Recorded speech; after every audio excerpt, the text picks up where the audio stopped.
Merci Gabriel de nous recevoir ici à la station de biologie des Laurentides. Ça me fait vraiment plaisir. Qu'est-ce que vous faites ici? En fait, la station de biologie des Laurentides, c'est un petit campus de l'Université de Montréal. Principalement, elle a deux vocations. Il y a de l'enseignement qui se fait ici, l'enseignement pour étudier sur le terrain, là, pour voir les choses de façon plus concrète que dans les livres. Puis c'est aussi un endroit qui est beaucoup utilisé pour faire de la recherche. On a un grand territoire. Oui, on est en plein milieu de la nature laurentienne ici, là. Oui, oui. Un peu plus que de 16 km² de territoire qui est protégé depuis une cinquantaine d'années.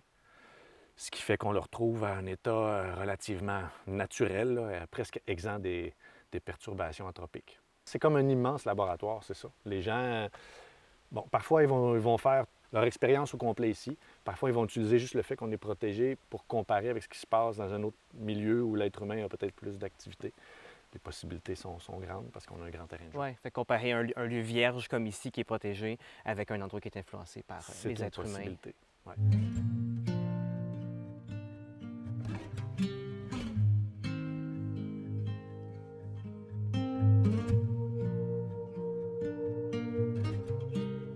Je m'appelle Charlie Saran. Je travaille ici techniquement sur mon projet de thèse doctorale depuis 2 ans. OK. Presque 2 ans, on va dire. C'est mon deuxième été à la station. Je vois des bacs avec de l'eau Oui. sur le lac, des petits échantillons. Je t'entendais parler de pH tout à l'heure. Oui, je travaille sur des mésocosmes aquatiques qui reproduisent soit des mares, des étangs, ou bien on pourrait penser à une zone littorale de lac. Ce que je vais pouvoir mesurer dans les bassins, finalement, dépend énormément des outils que j'emploie. Oui. Et moi, en l'occurrence, je vais pouvoir mesurer certains paramètres physico-chimiques comme le pH et l'oxygène dissous avec la température. Certains éléments que l'on retrouve dans la colonne d'eau comme l'azote, le phosphore et le carbone. Voilà, c'est ce qui est de manière générale quantifié de manière classique en limnologie. Puis l'objectif, c'est quoi? C'est d'avoir des meilleures données pour savoir comment la vie se développe dans ces milieux-là, comment elle Exactement. survit? En fait, c'est pour faire un suivi le plus global et le plus globalisant possible, disons, de mes bassins. En mesurant différents paramètres, j'aurais pu restreindre mon étude à certains taxons précis, comme par exemple certaines espèces de zooplancton, certaines espèces de phytoplancton. Ouais. Moi, ce que j'essaie d'avoir, c'est un panel global de ce qui peut se passer dans mes bassins en fonction de ce que j'ai introduit. OK. Parce que mon objectif, c'est, d'ailleurs c'est ce qui a commencé déjà il y a 2 semaines, c'est d'introduire différents éléments dans les bassins.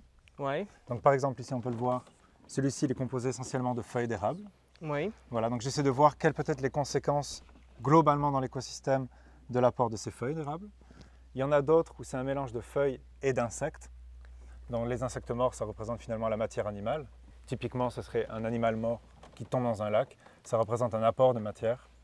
OK. Donc je fais d'un côté les feuilles, la matière végétale, d'un autre côté les insectes, et au milieu un mélange équivalent des deux. Puis là, cette semaine, il y avait des artistes qui étaient présents avec lesquels tu as interagi. Comment Oui. ça s'est passé? Qu'est-ce que tu leur as dit, montré? Alors, pour l'instant, de ce que j'ai bien compris, cette semaine-là, ils sont en prospection.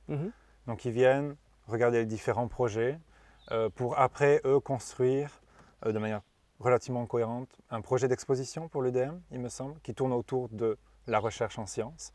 Donc, moi, ce que j'ai fait tout simplement, c'est que je leur ai présenté mon projet. On a dû discuter autour des bassins. Voilà, je leur ai montré aussi les différentes analyses que j'étais amené à faire. Voilà. Mais pour l'instant, je pense que de leur côté, ils sont vraiment en recherche. Oui. Voilà, 2 projets.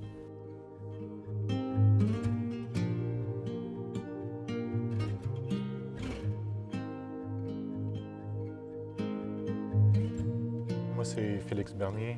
J'ai été sélectionné par un comité qui inclut le Centre d'exposition de l'Université de Montréal pour venir ici à la SBL pour étudier un petit peu qu'est-ce que les chercheurs font, sur quoi ils travaillent, pour pouvoir m'inspirer pour faire des projets artistiques.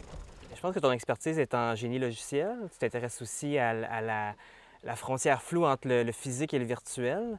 En quoi, ici, en plein milieu de la forêt laurentienne, la recherche scientifique qui se fait ici, en quoi ça t'inspire? En quoi ça vient toucher ce sur quoi tu travailles? Oui, en fait, ce qui se passe ici, c'est que les chercheurs vont chercher à aller récolter beaucoup de données. Puis avec ces données-là, ils sont capables d'établir certains modèles. Ce que j'aime faire, ou ce que j'aimerais faire, c'est aller chercher ces données-là aussi, puis travailler avec ces données-là pour faire des nouveaux projets et faire des nouvelles relations. Fait que les données que les scientifiques récoltent ici, qui sont abstraites, loin du concret, toi, tu peux les utiliser comme matière première dans une future œuvre. Oui, oui. Ce que j'ai fait des fois, c'est prendre ces données-là pour en faire des environnements sonores ou des objets 3D. Oh. Après ça, qu'est-ce que ça va devenir avec, qu'est-ce que je vais récolter ici, j'en ai aucune idée encore.